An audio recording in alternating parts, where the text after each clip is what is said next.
Oliver wasn't like the other rabbits in Meadowbrook Hollow. While his brothers and sisters perfected the art of burrow digging, and his friends practiced lightning-fast sprints to evade the watchful shadow of hawks, Oliver spent hours gazing upwards. His small nose twitched not just at the scent of clover, but at the distant shapes soaring against the endless blue canvas of the sky. He watched swallows dart like feathered arrows, eagles glide on unseen currents with regal indifference, and even clumsy sparrows fluttering from branch to branch. A deep, impossible yearning filled his heart, a longing that overshadowed even the juiciest dandelion leaf. He didn't just want to see the sky. He ached to be part of it, to feel the wind rush past his ears and see the world shrink beneath him. Why? He whispered to the drifting clouds, his voice barely louder than the rustling grass. Can't I fly? His dream was met with gentle chuckles and worried frowns. His mother, her fur soft gray with age, nuzzled him tenderly. Sweet Oliver, she sighed, her voice warm but firm, our paws are meant for the good, solid earth. We dig safe homes and run swift paths. The sky belongs to the birds. Be content with your own gifts, my dear. His siblings teased him mercilessly, hopping around him with exaggerated, clumsy leaps, shouting, look at me, I'm flying Ollie. Yet, their mockery couldn't extinguish the burning ember within him. He felt a profound loneliness, as if a vital part of him was missing. Tethered to the ground while his spirit strained upwards, he would often sit alone on the highest hillock, ears straining to catch the whispers of the wind high above, a silent plea echoing in his heart. One crisp autumn afternoon, while Oliver sat lost in his usual skyward reverie, a rustling came from the old oak tree's base, not the light scratch of a squirrel, but a heavier, distressed sound. Cautiously, Oliver crept closer. His nose twitching beneath a tangle of golden leaves lay a magnificent great horned owl. One powerful wing bent awkwardly, clearly broken. Fear warred with compassion within Oliver. This was a predator. Yet the owl's large, golden eyes held only pain and helplessness. Are you all right? Oliver stammered, his voice trembling. The owl blinked slowly, a deep hoot escaping him, more a groan than a call. Wind caught me wrong, the owl rasped, his voice surprisingly soft. Close-up wings. Broken ground is not my place. Oliver forgot his fear. I can help, he declared. Tell me what you need. Thus began Oliver's unexpected apprenticeship. Every day, he foraged for the owl, bringing tender shoots and carefully collected water and broad leaves. He learned the owl's name was Orion. As Orion slowly healed, gratitude bloomed into a strange friendship. Oliver shyly confessed his impossible dream. Instead of laughter, Orion regarded him with ancient, knowing eyes. Flight, Orion mused, gazing upwards, is more than just wings.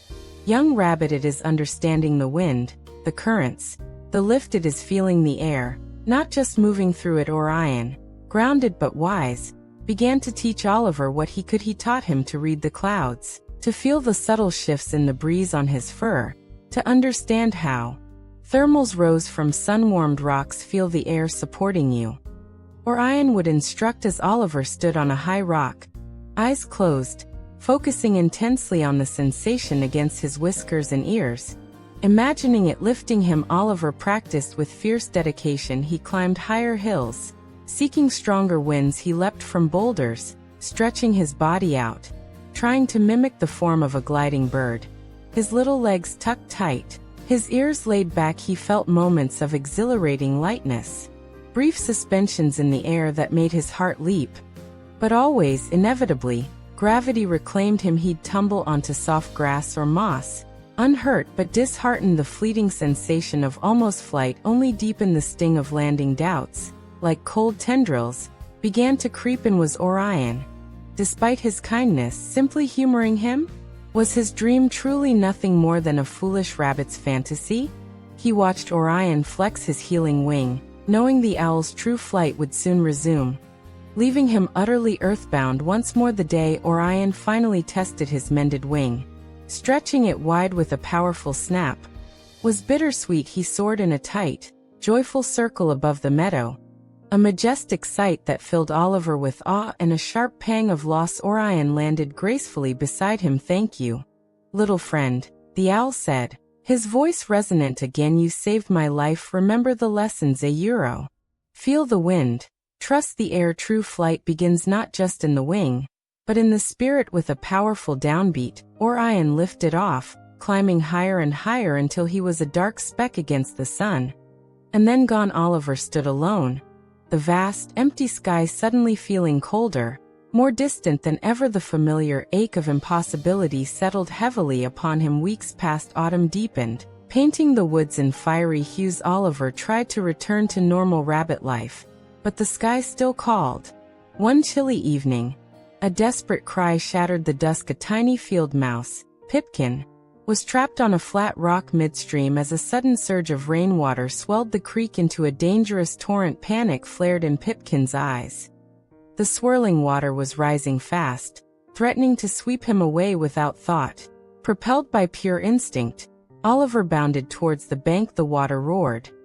The rock seemed impossibly far. He gathered every ounce of strength, every lesson Orion had taught him about lift and momentum. He focused not on his limitations, but on the desperate need before him. He took a running leap, pushing off with powerful hind legs, stretching his body long and flat. He felt the wind rushing beneath him, lifting him, carrying him just enough for one breathtaking, silent moment. He truly flew a euro, not high towards the sun, but straight and true across the churning water. He landed softly, securely, beside the trembling Pipkin on the rock, scooping him up just as the water surged over its surface. Oliver didn't soar home. He carefully carried Pipkin back across stepping stones further downstream. But something profound had shifted as he placed the shivering mouse safely on the far bank. Pipkin looked up, eyes wide with wonder. Oliver, he breathed. You flew like a bird. Oliver looked back at the expanse of water head crossed, then up at the twilight sky, now dusted with the first stars. A deep, quiet warmth flooded him, different from the burning desire had known before. He hadn't conquered the sky, but he had touched the essence of Orion's words. He had felt the air hold him. He had used his unique gifts, his speed, his leap, his courage, to achieve something miraculous in its own way. He understood now that flight wasn't just about wings against the blue. It was about the lift in your heart when you help another. The weightlessness of overcoming fear. That night, as Oliver sat on his familiar hillock, gazing at the stars Orion might be flying amongst, he felt a peaceful belonging. He was Oliver the rabbit, grounded, yet forever touched by the sky. His dream hadn't died. It had simply transformed, settling into his spirit as softly and surely as moonlight on the meadow. He closed his eyes, feeling the cool night air caress his fur. No longer a barrier, but a gentle, familiar friend.